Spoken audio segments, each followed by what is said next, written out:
नमस्कार। कोभिड-19 को दैनिक अपडेट लिएर उपस्थित भएको छु। पहिलो अपडेट मैले प्रयोगशालाको परीक्षणबाट गराउन चाहन्छु। हामीले दुईवटा विधिबाट परीक्षण गर्छौं। पीसीआर को हालसम्मको कुल परीक्षण संख्या 7688 पुगेको छ। त्यसैगरी र्यापिड डायग्नोस्टिक टेस्टबाट गरिने परीक्षणको संख्या हालसम्म 16565 पुगेको छ। यसरी कुल परीक्षण हाम्रो 24253 भएको छ। गत 24 घण्टामा हामीले 4822 वटा नयाँ परीक्षण गरेका छौं। र्यापिड डायग्नोस्टिक किटको प्रदेशको अपडेट गराउन चाहन्छु। प्राय सबै जिल्लाहरूमा यो सुरु भइसकेको छ। सुरु नभएका जम्मा 2 वटा जिल्लाहरू छन्, सोलुखुम्बु र डोल्पा। त्यो बाहेक अरु 75 वटै जिल्लामा यो परीक्षण सुरु भइसकेको अवस्था छ। हामीलाई रिपोर्टहरू प्राप्त पनि भइरहेका छन्। क्वारेन्टाइनमा हाल बसेका व्यक्तिहरूको संख्या 4607 छ। त्यसैगरी आइसोलेसनमा रहेका व्यक्तिहरूको संख्या 90 छ, जसमध्ये काठमाडौँ उपत्यकाभित्र 5 जना हुनुहुन्छ भने उपत्यका बाहिर 85 जना हुनुहुन्छ। कल सेन्टरको अपडेट गराउन चाहन्छु। हाम्रो 2 वटा कल सेन्टरहरू हो, 1133 र 1115। त्यो 2 वटा कल सेन्टरमा 2632 वटा जिज्ञासाहरू आएका छन् गत 24 घण्टामा, जसको हामीले सम्बोधन गरेका छौं। यो कल सेन्टरहरू विभिन्न प्रदेशको पनि छ। प्रदेशको अपडेटमा यो कुराहरू पनि आइरहन्छ। कोभिड-19 सम्बन्धी हाम्रो मोबाइल एप हाम्रो स्वास्थ्य छ र वेब पेज छ हाम्रो covid19.mohp.gov.np। त्यो 2 वटा एप्लिकेसनहरूमा आफ्नो स्वास्थ्यको सेल्फ इभ्यालुएसन गर्ने संख्या हालसम्म 18208 पुगेको छ। गत 24 घण्टामा 578 जना व्यक्तिहरूले सो मूल्याङ्कन फारम भर्नुभएको छ हाम्रो वेब पेज र मोबाइल एप मार्फत।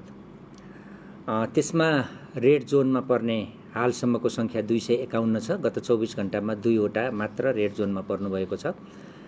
यो भनेको सम्भावित संक्रमित हुन सक्ने व्यक्तिहरू हुनुहुन्छ। उहाँहरूको ट्रेसिङ हामीले सम्बन्धित महाशाखाबाट र कल सेन्टरहरूबाट गरिरहेका छौं। हाम्रो वेबसाइट हेर्नेको संख्या दिन प्रतिदिन बढिरहेको छ। 5,10,818 पुगेको छ। त्यसैगरी हाम्रो मोबाइल एप प्रयोग गर्ने संख्या 55,230 पुगेको छ। आज भएका मुख्य क्रियाकलापहरूको जानकारी दिन चाहन्छु। पीसीआर मसिन पाटन अस्पतालमा जडान भएको छ र छिटै टेस्ट सुरु हुँदैछ। यसरी 14 भन्दा बढी 14 संख्या पुग्छ हाम्रो नेपालभरि पीसीआर टेस्ट हुने स्थानहरू। त्यसैगरी अर्को अपडेटमा हामीले गत हप्ता नै 5-5 हजारका दरले र्यापिड डायग्नोस्टिक किट चाहिँ प्रत्येक प्रदेशमा पठाएका थियौं र अहिले फेरि पुनः आवश्यकता अनुसार 30,000 भन्दा बढी र्यापिड डायग्नोस्टिक किटहरू सबै प्रदेशमा गरेर त्यति संख्या पठाइसकिएको छ। यो थप पठाइएको संख्या हो। यसरी हालसम्म पठाइएको 65,000 भन्दा बढी करिब 70,000 को हाराहारीमा हामीले किटहरू पठाएका छौं। अर्को अपडेट गराउन चाहन्छु। हामी चिकित्सा विज्ञान राष्ट्रिय प्रतिष्ठानमा एमडीएमएसमा अध्ययनरत 34 जना चिकित्सकहरूलाई सुदूरपश्चिमको मुख्यमन्त्री तथा मन्त्री परिषदको कार्यालयबाट परिचालन हुने गरी उक्त प्रदेशमा रहेका अस्पतालहरूमा कामकाज गर्ने उद्देश्यले तहाँ खटाइएको अवस्था छ।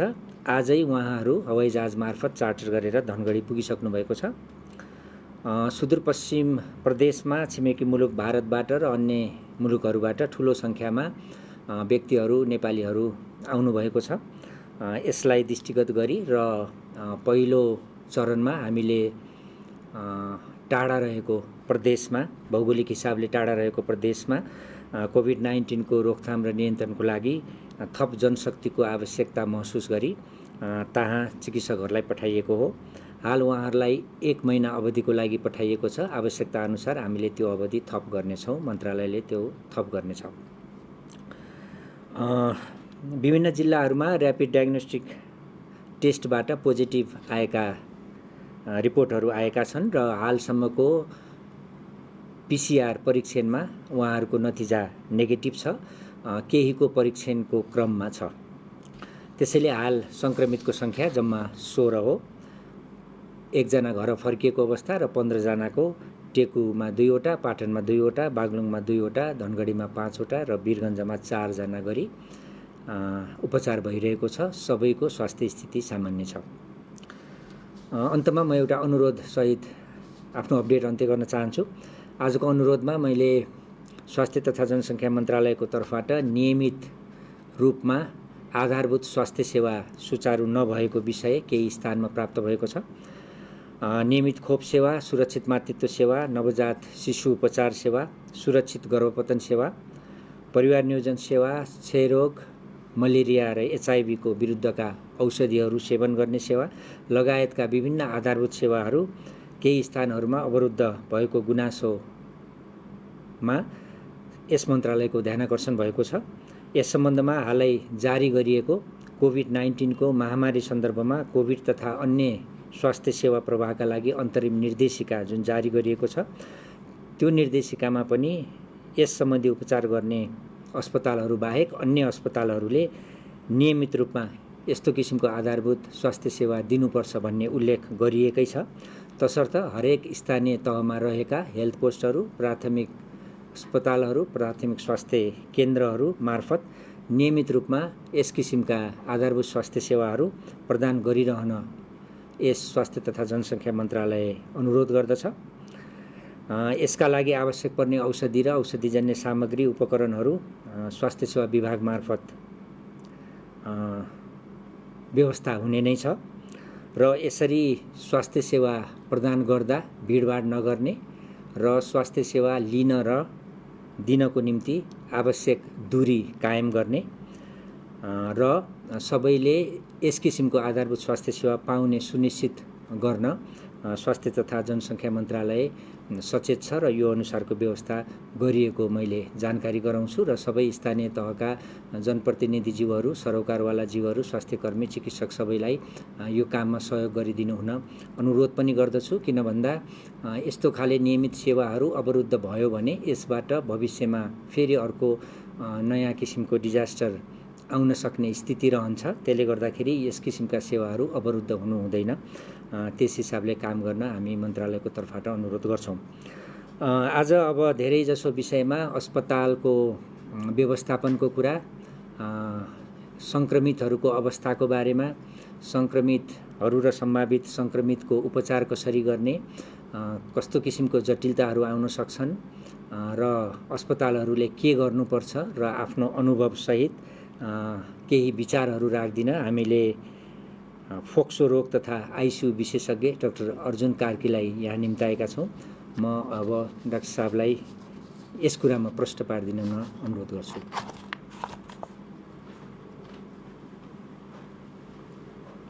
हस्, नमस्कार। अब हाम्रो स्वास्थ्य मन्त्रालयको तर्फबाट डाक्टर विकास देवकोटाले योभन्दा पहिला पनि आज पनि धेरै कुराहरू प्रकाश पार्नु भएको छ। अब हाम्रो मिडियाबाट पनि धेरै कुराहरू आइराखेको छ। कोभिड-19 को बारेमा मोटामोटी अब हाम्रो सार्वजनिक तहमै सूचनाहरू प्रशस्त मात्रामा प्रवाह भइराखेका हुनाले त्यसको बारेमा धेरै चर्चा गरिराख्नु आवश्यक छैन। म अलिकति छोटकरीमा के भनेदेखि महत्त्वपूर्ण कुरा भन्न चाहन्छु। एउटा कुरा चाहिँ नै यो भाइरस अब हाम्रो सबै संसारकै लागि नयाँ एउटा महामारीको रूपमा आइसकेका हुनाले यसको बारेमा सबै कुराहरू जानकारी वैज्ञानिकहरूलाई पनि भइसकेका छैन। अहिलेसम्म हामीले जुन जुन ठाउँमा महामारी भयो त्यहाँको बिरामीहरूको सङ्क्रमणको प्रकृति, त्यसमा चाहिँ विभिन्न सरकारहरूले लिएको नीतिहरू र वैज्ञानिकहरूले अनुसन्धान गरेर अहिलेसम्म जति जानकारी पाइएको छ त्यसको बारेमा अलिकति छोटकरीमा हामीले नबुझी नहुने कुरा चाहिँ के भनेदेखि कुनै यो हावाबाट उठेर त्यतिकै चाहिँ हवाईजहाज उडे जस्तो गरिकन आउने होइन। यो चाहिँ सङ्क्रमित मान्छेहरूको सम्पर्कमा अलिकति नजिकै परियो र उहाँहरूले खोक्दाखेरि अथवा हाछ्यौँ गर्दाखेरि हामी नजिकै रहेछौँ भनेदेखि र त्यसमा हामीले लापरवाही गऱ्यौँ भनेदेखि सर्ने सम्भावना बढी हुन्छ। अनि एकचोटि रोग सरिसके पछाडि कतिपयलाई लक्षणहरू देखिन्छ, कतिपय मान्छेहरूले लक्षण पनि नदेखिने रहेछ। तर लक्षण नदेखे तापनि उनीहरूले रोग सार्न सक्ने, त्यो भाइरस सार्न सक्ने हुनाले हामीले कुनै मान्छेलाई खोकेको छ कि छैन, अथवा चाहिँ हाछ्यौँ गरिरहेको छ कि छैन, अथवा बिरामी भएको छ कि छैन भन्ने कारणले उसको छेउमा जाने कि नजाने भन्ने कुराको टुङ्गो गर्दाखेरि चाहिँ अलि बढी जोखिम हुन्छ। किनभने लक्षण पटक्कै नदेखाए मान्छेले पनि सार्न सक्ने सम्भावना भएको हुनाले हामीले मोबाइल फोन चलाउँदाखेरि पनि बारम्बार आइरहेको छ यो सन्देशहरू। त्यो चाहिँ स्थापित र त्यो उपयोगी भनेर वैज्ञानिकहरूले नै पुष्टि गरेका जोगिने कायदाहरू भनेको हामी सबैलाई थाहा छ। सकेसम्म भिडभाडमा नजाने, जानै पर्यो भनेदेखि पनि अब केही दूरीको अवस्थामा बसेर मात्रै चाहिँ त्यो आफ्नो कामहरू सिद्ध्याउने, छिटो र घर फर्किने। कुनै चिज, कुनै सतह, कुनै नयाँ वस्तु छोइयो भनेदेखि त्योभन्दा अगाडि त्यहाँ कसले छोएको थियो हामीलाई थाहा नहुने हुनाले सकेसम्म साबुन पानीले धुनु पर्यो। यदि साबुन पानी अब उपलब्ध छैन भनेदेखि सेनिटाइजर भए पनि लाउनु पर्यो। त्यो नगरिकन आफ्नो ती हातहरू अनुहारतिर चाहिँ ल्याउने कायदामा चाहिँ गऱ्यौँ भने हामीलाई सङ्क्रमण हुने बढी जोखिम हुन्छ। एउटा खुसीको कुरा के छ भनेदेखि 100 जना मान्छेलाई लाग्यो भनेदेखि 80 जना जतिलाई मोटामोटी यो साधारण लक्षणमा मात्रै सीमित हुन्छ, उनीहरूलाई यसले चाप्दैन। करिब 20% मान्छेहरूलाई यसले चाप्छ र सास फेर्न गाह्रो हुने भएपछि, अलिकति एकदमै शिथिल भएपछि हामीले अस्पतालमै भर्ना गर्नुपर्ने हुन्छ। 80% मान्छेहरूले चाहिँ घरमै बसेर चाहिँ त्यसको थप स्याहार सुसार आवश्यक पर्दैन। तर शङ्का लाग्यो भनेदेखि टेस्ट गराइहाल्नु पर्दछ, जुन अघि डाक्टर साहबले पनि भनिसक्नुभयो। पिसिआर सबभन्दा राम्रो, तर पिसिआरका पनि केही सीमितताहरू छन्। त्यसकारण अहिले हामीले ऱ्यापिड डायग्नोस्टिक किट भनेर जुन चलाइराखेका छौँ ठाउँ ठाउँमा, त्यसका पनि चाहिँ केही सीमितताहरू छन्। एकचोटि सङ्क्रमण भइसकेको पछि 6-7 दिनमा चाहिँ त्यसले अलिकति हाम्रो यो एन्टिबडी भन्ने कुरालाई टिप्न सक्छ। अनि त्यो टिपिसके पछाडि चाहिँ त्यसले यो मान्छेले सङ्क्रमण भएको रहेछ, तर ठ्याक्कै अहिले भएको थियो कि अलिकति 2-4 हप्ता अगाडि नै भएको थियो भन्ने कुरा चाहिँ त्यसले भन्न सक्दैन। त्यसकारण चाहिँ डाक्टरले जसले मूल्याङ्कन गर्यो, त्यो मूल्याङ्कन गरेको मान्छेले यो मान्छेले चाहिँ कोभिड भएको चाहिँ सम्भावना छ, किनभने यो बाहिरबाट आउनु भएको र अथवा सङ्क्रमित मान्छेको सम्पर्कमा बस्नु भएको भन्ने खालको एउटा पृष्ठभूमि छ भनेदेखि उहाँहरूलाई त्यो शङ्का लागे पछाडि त्यो पहिलोचोटिमा चाहिँ छ भन्ने पोजिटिभ नदेखे पनि चिकित्साको उसमा चाहिँ फेरि चाहिँ उहाँहरूले दोहोऱ्याएर हेर्नुपर्ने पनि अवस्था आउँछ, एक कुरा। दोस्रो कुरा चाहिँ नि यति गर्दै क्वारेन्टाइनमा बस्यो। अब क्वारेन्टाइनमा बस्दाखेरि टेस्ट गरियो, टेस्ट गर्दाखेरि पनि चाहिँ देखा परेन भनेर चाहिँ एकदम मलाई त ल ठिक भएछ भनेर चाहिँ त्यो सतर्कतालाई छोडेर जथाभावी गर्नु भएन। किनभनेदेखि उसलाई सङ्क्रमण नभएको होला, तर त्यो ऊ पनि सङ्क्रमित हुनसक्छ नि त सङ्क्रमण भएको मान्छेबाट। त्यसकारण क्वारेन्टाइनबाट मुक्त हुने बित्तिकै चाहिँ मलाई अब एकदमै केही पनि हुँदैन भन्ने खालको हामीले त्यसमा लापरवाही गर्नु जाति हुँदैन। त्यसले आफूलाई चाहिँ जोखिममा पार्न सक्छ। तेस्रो कुरा, यो हामी नागरिकको हिसाबले एउटा कर्तव्य पनि भयो। केही ठाउँहरूमा अब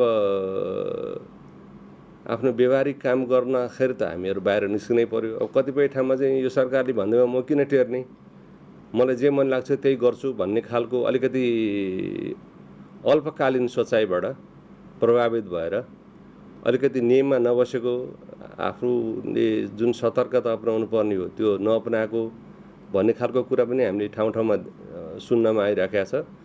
अब हामी एउटा यो मुलुकमा आएको महामारीलाई नियन्त्रण गर्नको लागि सरकारको तर्फबाट, अन्य सङ्गठनहरूको तर्फबाट, आम जनताहरूबाट जुन किसिमको अभूतपूर्व एकता र अभूतपूर्व चाहिँ समर्थन भइरहेको छ, यसमा चाहिँ यसलाई हराउनको लागि त्यसमा हामी सबैले चाहिँ एउटा नागरिक दायित्व हो, यो कर्तव्य चाहिँ पालना गर्नुपर्छ भन्ने कुरालाई म पनि यसमा चाहिँ फेरि अनुरोध गर्न चाहन्छु। र अर्को कुरा भनेको चाहिँ नि अब हामीले चाहिँ नि यो एकचोटि आएर चाहिँ नि यो फेरि सिद्धियो भन्ने पनि होइन। यो चाहिँ नि अहिले चीनमा चाहिँ नि जुन भएको थियो, चीनमा भएको एकचोटि उहाँहरूले नियन्त्रणमा लिइसक्नु भएको थियो। तर नियन्त्रणमा लिएर एउटा त्यो लकडाउनहरू पनि चाहिँ नि त्यसलाई अन्त्य गर्दाखेरि पनि फेरि नयाँ नयाँ बिरामीहरू पनि पहिचान भइराखेको छ। कोरियामा पनि त्यस्तै भइराखेको छ। त्यसो भएको हुनाले हामीले यो सतर्कता चाहिँ नि अब पोजिटिभ देखिन छोड्यो, अब त रहेन रहेछ गरे नेपालमा भन्ने दृष्टिकोणले पनि त्यतापट्टि गयौँ भने पनि हामीलाई धोका हुनसक्छ। त्यसो भएको हुनाले यो सबै कुराहरूलाई हामीले मनमा विचार गरौँ। र अहिले हाम्रो मनमा केही जिज्ञासाहरू छ भनेदेखि अहिले यो एपबाट यो उहाँले मोबाइल के अरे त्यो हाम्रो सोधपुछ गर्ने नम्बरहरू पनि, फोनको नम्बरहरू पनि बताइसक्नु भएको छ। र साथसाथै म अन्त्यमा के भन्न चाहन्छु भनेदेखि अहिले हामीले मिडियातिर पनि कतिपय मान्छेहरूले यो सामाजिक सञ्जालहरूमा पनि अलिकति चाहिँ नमिठो कुराहरू, अलिकति घोजपेचका कुराहरू, अलिकति सरकारलाई चाहिँ जसरी हुन्छ अलिकति चाहिँ घोज्नै पर्छ भन्ने खालको कुराहरूले पनि मान्छेहरूलाई अनाहकमा चाहिँ एउटा दिग्भ्रमित पार्न सक्ने खालको कुराहरू पनि त्यस्तो अभिव्यक्तिहरू पाइएको छ। अब यो अहिले महामारीमा सरकारका कमी कमजोरीहरू हुन सक्छन्, उनीहरूलाई चाहिँ हामीले यो गर्नु भएन भन्ने त्यस्ता खालका ठोस कुराहरू छन् भने सुझाव पनि दिँदै जानु पर्यो। सरकारले जे गर्छ चुप लाएर चाहिँ बस्ने भन्ने पनि होइन। तर अहिले चाहिँ सानो कुरा भयो कि त्यसलाई यही बेलामा हो हान्ने भन्ने ढङ्गको पनि व्यवहार गर्नु हुँदैन होला अहिले। त्यसो भएको हुनाले यो अहिले के सरकार, के नागरिक, के अन्य पेसाकर्मीहरू, स्वास्थ्यकर्मीहरू सबैले मिलिजुली एउटा गर्नुपर्छ। र अन्त्यमा म के भन्न चाहन्छु भनेदेखि यो स्थानीय तहमा अहिले खास गरिकन कर्णाली प्रदेशमा चाहिँ त्यहाँको जनताहरूले स्वयंसेवकहरूको परिचालन गरेर यो बाहिरबाट आएको मान्छेहरूलाई क्वारेन्टाइनमा कसरी राख्ने, उनीहरूलाई चाहिँ कुनै लक्षणहरू देखा पर्यो भनेदेखि त्यो कन्ट्याक्ट ट्रेसिङ भनेर भन्छ, उनीहरूको संसर्गमा आएको मान्छेहरूलाई कसरी पत्ता लगाउने, कसरी पहिचान गर्ने भनेर स्वयंसेवकहरूको चाहिँ टोलीहरू गठन गरेर उहाँहरूले एकदमै अभूतपूर्व कामहरू गर्नुभएको छ। मलाई लाग्छ त्यो चाहिँ नि अन्य ठाउँहरूमा, अन्य प्रदेशहरूमा, अन्य समुदायमा पनि त्यसको तौर तरिका र त्यसको पाठहरू सिकेर हामीले त्यसलाई लागू गर्नुपर्छ होला आफ्नो स्थानीय ठाउँमा भन्ने पनि म आम जनतालाई पनि स्वास्थ्य मन्त्रालयले पनि अनुरोध गर्न चाहन्छु। ठिक छ, टाइम सिद्धियो। हस्, धन्यवाद।